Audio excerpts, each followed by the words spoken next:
Hello class, today we are going to be talking about sprites. And no, I'm not talking about the drink or folklore.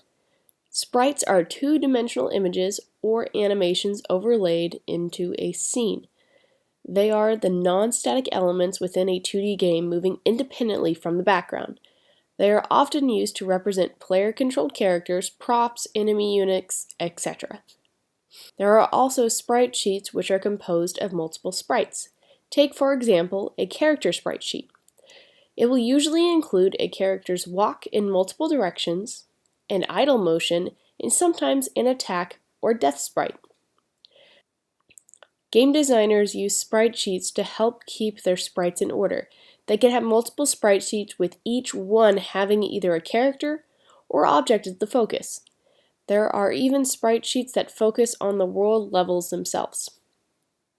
When we think of sprites, most people automatically think pixel art, but sprites can even be more complicated art too. Today we will be going over how to create simple sprite sheets using a program called Pixel. You will then use the rest of class time to play around in the program and practice using it. So this is Pixel. As you can see, it asks you to sign in or create a sprite.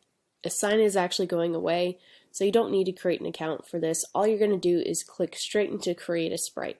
So whenever you create a sprite, it'll bring up a window that looks something like this. Now, I've actually started working in here so you guys could have something to view, but this is what Pixel kind of looks like. So I've got my pen tool, a vertical mirror pen, paint bucket, pixel paint, eraser, stroke, all these different tools, okay? And then in the middle I've got my canvas. So as you can see, Pixel works on kind of an 8-bit formula. It's got the hard edges, it makes it look very 8-bit. Now, as you can see here, I've got these two frames. One where my character is sitting more upright, and then where he bounces down. So as I have multiple frames, right here, it will actually play the animation over here.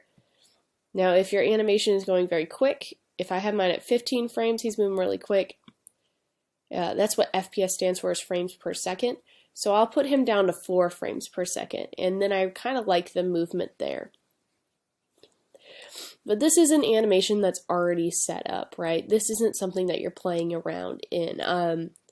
This is just so that I can show you quickly how I kind of did this process in making this. So I already have 2 frames of this little animation right here. So one thing I'm going to show you is that if I select over a frame, let's say I want to duplicate this frame, right? So I can hit the duplicate button, and then it puts it right under, and I can actually use the little thing to drag it underneath. So now I've got a character that goes down, or it's normal, down, normal, and I might even make this character now go up. So if I hit this button, I can hit this button to create a new frame.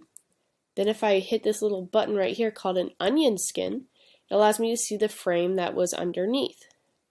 So one thing I might do here is I might say, okay, since my last frame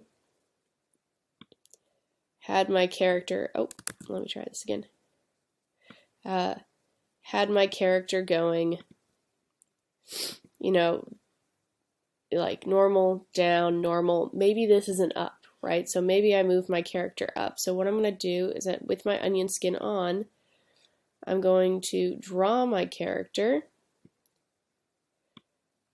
so that way he's more in an up position.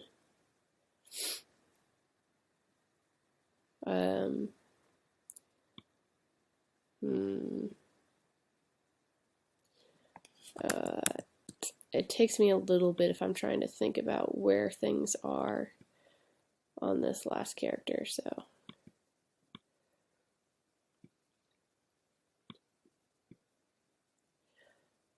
I might be a little off, and that's okay. I'm just gonna, draw this so that way I've got everything I need.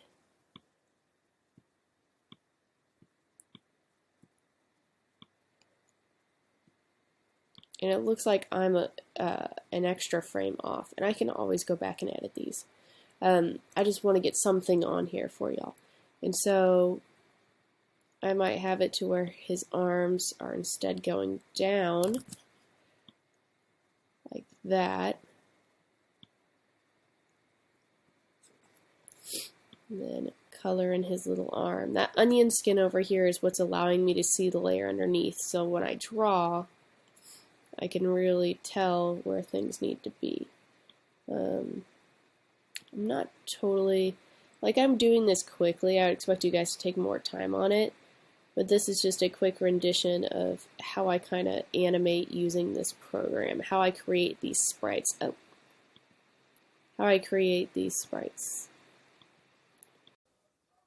Alright, sorry about that. It looks like my my recording cut out for a split second, but all I've done is I finished out the outlining right here.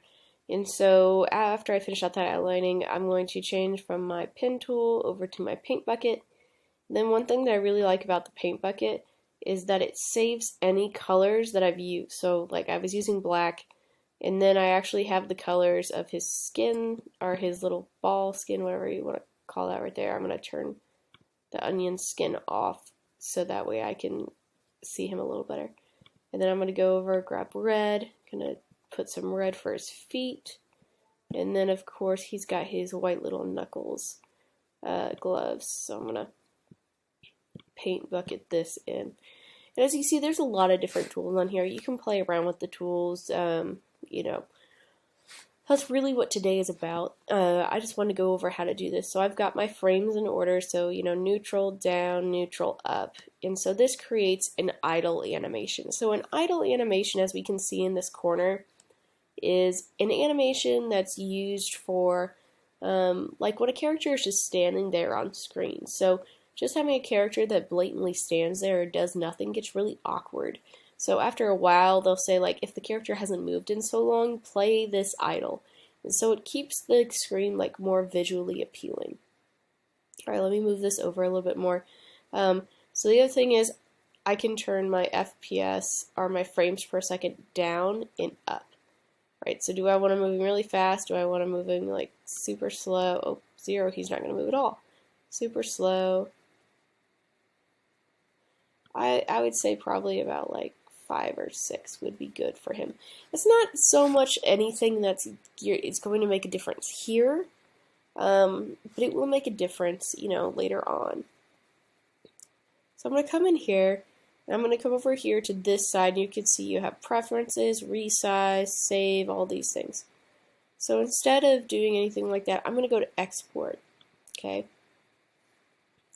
I'm going to export my animation I've done. So it might ask you if you want a GIF, a PNG, a zip, or other. But today we're going to do a PNG export. And so PNG is going to give us that sprite sheet that we talked about, where you have the multiple sprites, or you know, frames put into one picture, and then you could take those and actually create little animation using them within a gaming program. So whenever I do this, it might be scaled to 1, which is 32 by 32. I like to scale mine to 5 just because it's easier to view.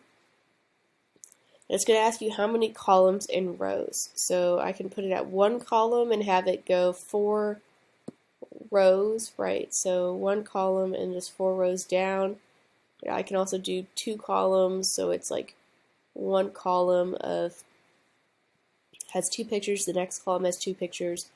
And I'm just going to keep it as that, and I'm going to click download.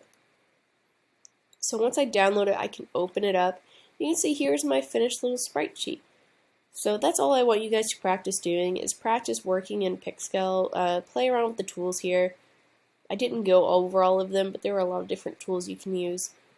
And just play around, because next class we will actually be creating like practice little sprite sheets.